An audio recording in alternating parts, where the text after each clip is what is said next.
Hey, good morning to everybody. Happy Wednesday. It's Daryl here. It's bright and freaking early, 3:30 a.m. here in Connecticut on the East Coast.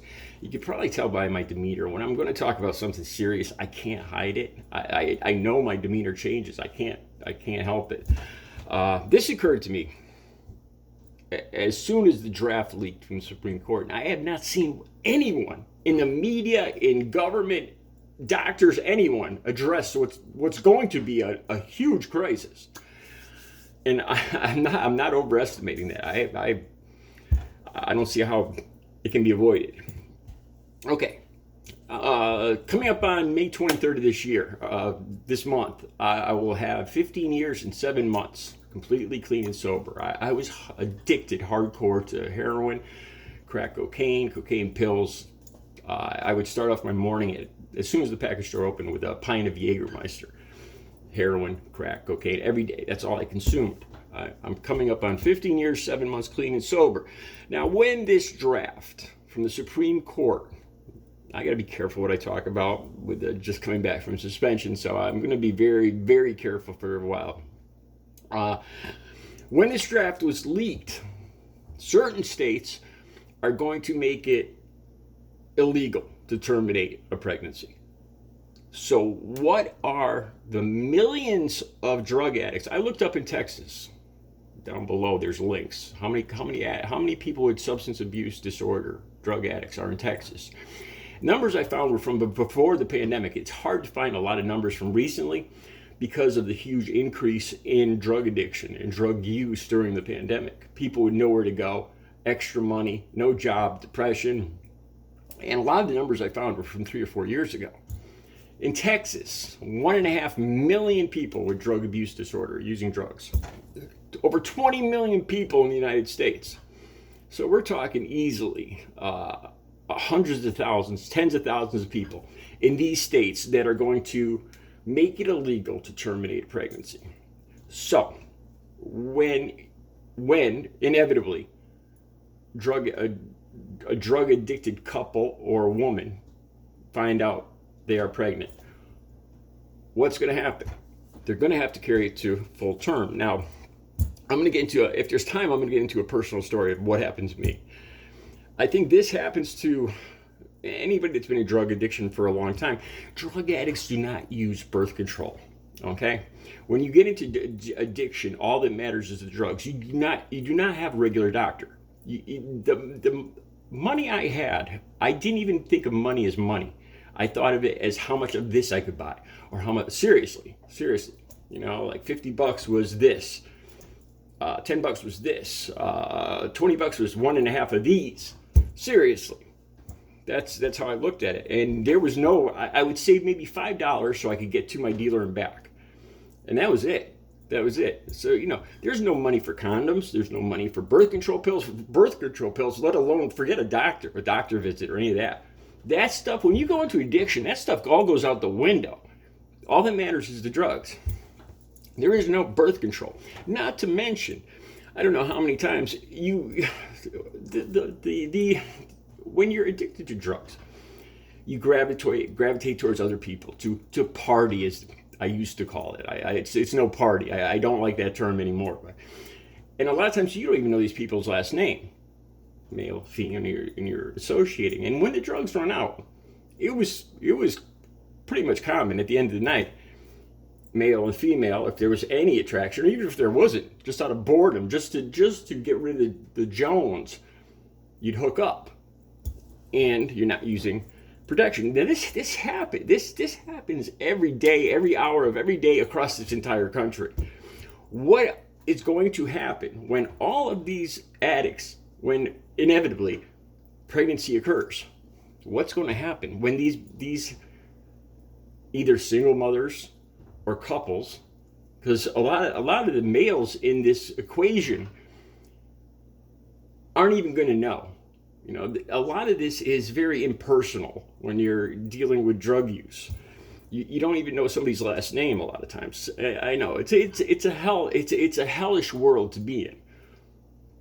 So what's going to happen when these people that already have addictions Like I said, they don't even have money for their doctor for themselves, or food, or anything else for themselves. Everything, the sole purpose, the sole thing, the sole priority is drugs. What is going to happen when they have to carry these pregnancies full term? This is going to happen, without a doubt. Nobody's talked about this. What's going to happen in say, Texas? What's going to happen to the social service agencies, if there is any? I don't even know if there what social service agencies are in Texas. First of all, there's going to be a lot of babies born addicted to drugs. Thousands, tens of thousands, hundreds of thousands, millions. Okay, with developmental disorders. I won't even get into that. I'm not a doctor. But when children are born to somebody that's addicted to methamphetamine, to cocaine, to opioids, to pills, it affects the child, and it affects the child down the road. And even 15, 20 years from now, how's the term go? These chickens are going to be coming home to roost. Is that the term? What are these states going to do? Where are these kids going to go? There's going to be an overload of kids up for adoption, being taken away from their addicted parent, their addicted mother or couples. Some of them will have their parents. That happens a lot.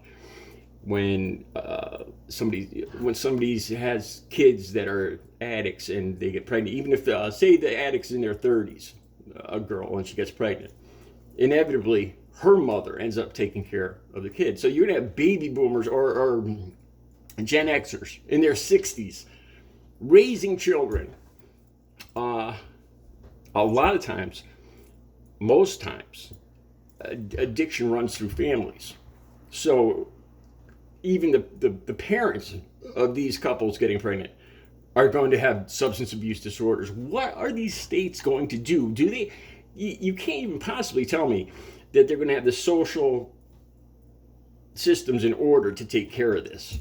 With children being born addicted to drugs, the developmental disorders down the road, the oversight that's going to be needed to make sure that these children aren't harmed. Okay, right here, I'm going to get into a personal story about myself. I wasn't sure if I was going to talk about this, but I will. There's been about 4 women in my entire life that I've loved and lived with, serious relationship. I'm going to talk about one of those. This is a person I lived with, and I'm not sure. This is one of the people that I still care about, but I can't talk to because I used with them. I've talked about this in other videos. It's a trigger for me, so I can't even. I refuse to reach out and ask about this, telling this story on YouTube, because it's a trigger for me just associate to talk to this person. There was a time, probably in the early 90s, when I was living with this girl and she told me she was pregnant. And we used, every other day. And I knew that I couldn't handle a kid. I knew that I wouldn't make a good father. And looking back now, I kind of missed out on fatherhood. I wish things weren't like they were, but I'm glad that I didn't ruin somebody else's life. I didn't have a child and ruin the child's life. So she told me she was pregnant. And I came around and I said, oh my God, I'm going to be a father. So a week or two into this, I found out that she had ended up going and terminating the pregnancy. And I was very upset about it. I am pro-choice without a doubt. But the thing was, I had gotten myself in the frame of mind. It was hard for me to get myself in the frame of mind that I was going to be a father. And once I was there, all of a sudden it was taken away, and it was hard for me to deal with that. Okay, now this is kind of personal. Like I said, I can't reach out to this person. This person is doing fantastic. This is a woman, one of the 4 women in my life that I've loved, that I lived with. And she had just as hard of addiction as I did. And we ended up breaking up and going our separate ways. I got into sobriety, and I told her flat out, I can't talk to you. I can't, it's nothing personal, but it's a trigger for me. I can't. She ended up going on and having another serious relationship with an old boyfriend. She got pregnant again. She had the baby. One night, they were using cocaine, crack cocaine. Now, I just know this from the reports in the paper, the news reports. And they both fell asleep on the bed. The baby was crying, so I guess her boyfriend took the baby and put him in between the two of them in the bed. There was all paraphernalia on the headboard and stuff like that. And they woke up in the morning, and the baby had passed away. The police came, found all the paraphernalia. She was charged. She ended up doing 7 years in Niantic Women's Prison here in Connecticut. She now is completely clean and sober, and if I'm not mistaken, she's a good person. She owns a house. I think she's a counselor herself. She went back to school, and she's leading a successful life. I can't talk to her. I would have wanted to reach out and ask her if I had permission to do this video, but even reaching out to her is a possible trigger for me. And seeing I'm not getting anything personal about it, but this is the story. This is going to be prevalent in these states. Stories like I just told you. Stories where the children are born already addicted to drugs, like with methadone or heroin. Methadone, it can be medically watched. Crack cocaine, and then the developmental disorders down the road. We're talking millions of children. I don't know if these red states are prepared for it, or if it's even crossed their minds. But now might be the time they want to start thinking about it. When in the future, it seems like it's going to happen that they're going to outlaw terminating any pregnancy. This is going to be a very real situation that's going to get very large and troubling in each of these states. There's no way around it.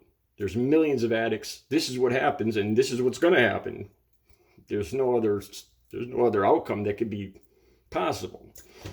It's something they might want to think about and prepare for. All right.